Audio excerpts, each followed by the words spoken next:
To begin studying Kepler's laws of motion and orbital motion, we're actually going to talk about Newton's law of universal gravitation in this video. But just to present you with the three laws there in your notes, just given to you. The first is that all planets orbit the sun in elliptical paths with the sun at one focus. That first image on the left shows you an ellipse with the sun at one of the focuses, at one focus, and the planet going around it. The second law is that when the planet goes around the sun, it sweeps out an equal area in equal times. What that means, all right, is that if we measure the time, okay, that the planet goes around the part of the ellipse, and then if we take two different positions, therefore get a delta t, all right, and figure out what the area is. In other words, we're going to connect those 2 points to the sun and then connect the outside of the ellipse there and make, not quite a triangle, but whatever shape you would call that, and figure out that area inside. It would be the same for equal delta t's. The third law is the one that we really care about in this chapter because it talks about how long the orbital period is relative to how far away the satellite or planet is from the object it is orbiting around. And that one tells us that the time squared is directly proportional to the cube of the radius. And another way you can say this, t squared is equal to some constant k times r cubed. You can also write this as the period is directly proportional to the radius to the 3/2 power. That's what we did in our activity, where you found the orbital radii and the period of the 8 planets. You plotted those. And when you did the log-log plot, you found the slope to be 3/2. All right? So, moving on, Newton's law of universal gravitation. You should remember this from last year, right? The force of gravity between two objects is directly proportional to the product of the two masses and inversely proportional to the square of the distance between them, okay? That's inversely proportional to the square of the distance between them. That's what's known as an inverse square law. We're going to see that pop up whenever we talk about the intensity of any variable, okay? So R is the variable we're going to use for the distance between the centers of the objects. G, big G, is the universal gravitational constant. So that's the constant we use in this proportional relationship. Distance between the centers of the objects. Okay. So what this says is that pretty much every bit of matter in the universe attracts every other bit of matter, right? Based on this relationship. Now, because every bit of matter attracts every other bit of matter, the calculations could become quite cumbersome. So instead, we approximate things, and typically we consider masses to have all of their mass concentrated at their center of mass, and we call those point masses. And point masses are an infinitely small object. In other words, the radius of the object is equal to 0. Right? The radius is equal to 0. This is a different r than the separation of the objects. This is the actual radius here. Okay, and we say that it has mass m. To the side there, all right, you may actually want to create a couple of graphs here. I'm going to draw. It's just the force due to gravity relative to the distance from that object. So this is Fg versus the separation of the two objects for a point mass. It looks something like this, typical hyperbola, inverse relationship right there. If we do the same thing, right, F and R here, F is Fg versus R, and this is for a spherical body, okay?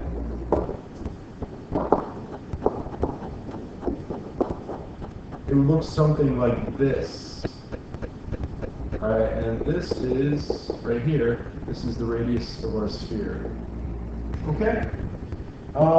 So the first thing that we consider is that masses to be point objects point masses, excuse me. The second thing that we consider is that if we have two spherical masses, typically when we deal with this in astrophysics and in our class for the moon and the Earth and whatnot, what we consider is that the separation is large enough that the radii can be assumed. The radii of the masses don't really matter. We can assume these spheres to be point masses. So that's the assumption that we typically make with planets and whatnot. So yeah, so let's do a quick couple of calculations, sample calculations here for you. These problems can easily be solved if we just do use the calculation based on Newton's law of universal gravitation here. Okay. Remember, G is just a constant proportionality between all of this. Okay, so mass 1, mass 2, r squared. And sometimes, you know what? I may even write it like this. You have little m and big M. Okay. Yeah, I'll use both of those. If you use these values here, and plug everything in. I'm not going to write the units down here because it's so cumbersome. We don't have a lot of space on the smartboard.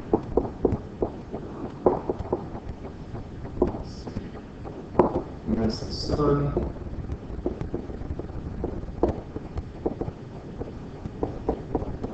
Mass of the Earth, divided by the distance between the two of them, 1 astronomical per unit, 1.5 times 10 to 11 meters squared. And this comes out to 3.53 times 22 newtons. And we do the same thing for the Earth-Moon. Okay, and when you do that, and we plug in the numbers, you get something like this. Right? You can write that out on the test. Of course, I'll be expecting to write that out right now. I'm just trying to move forward. Not waste too much time on YouTube. Okay. So again, what is the resultant gravitational force in the Earth from the Sun and the Moon is shown below. And both of these forces, are vectors. So depending on where the Moon is, they act differently. Of course, acting on the Earth, but clearly the greater force is coming from the Sun. Despite the fact that it is so far away, it is 6 orders of magnitude larger in mass, which is greatly affects it. When we consider that the mass of the Moon is 2 orders of magnitude less than the Earth's, and the difference in the orders of magnitude between the two is 3 for the distances. So that's where you get the difference in orders of magnitude. For the force between the Earth and the Sun, the Earth and the Moon. Okay, so number 2 here says describe the variation in the net gravitational force on the spacecraft as it moves from Earth to the Moon. I would basically do a force balance here. Okay, you got Fg from the Moon, and then you got Fg from the Earth. You have 2 different forces, right? So F net is equal to, and I'm going to say the positive direction is towards the Earth. Okay? The positive direction is towards the Earth. So what I end up having is that F net is equal to Fg from the Earth minus Fg from the Moon. Okay? And I'm actually going to show this on the next slide here. There's a fun little equation that you can derive for this, and you can use your calculator Wolfram Alpha to help you to plot it. So the equation that I end up with here is really big and ugly. So for that reason, I'm going to actually get another slide here just to show it what it looks like. Here we go. So this is what I end up with. Make this a little bit bigger. Oops. There we go. The text will be a bit bigger.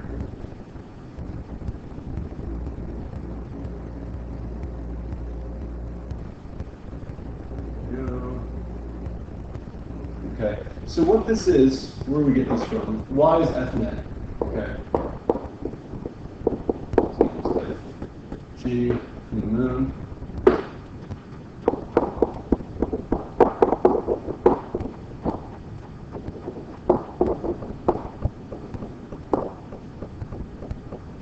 G from the Earth. G from the Moon. Right? So this is going to look like this. Mass of the satellite times mass of the Earth over r squared minus g m mass of the moon squared. Okay, so looks something like this. All right, we're going to pull G and little n out here. Little n is the mass of the satellite. And actually, sorry, this r squared here, that's not correct. It's going to be, we have to think about this geometrically. The distance from the moon to the satellite, whatever r squared is from the Earth, it's going to be the distance between the Earth and the moon minus r squared. There we go. All right. So what this ends up looking like is this.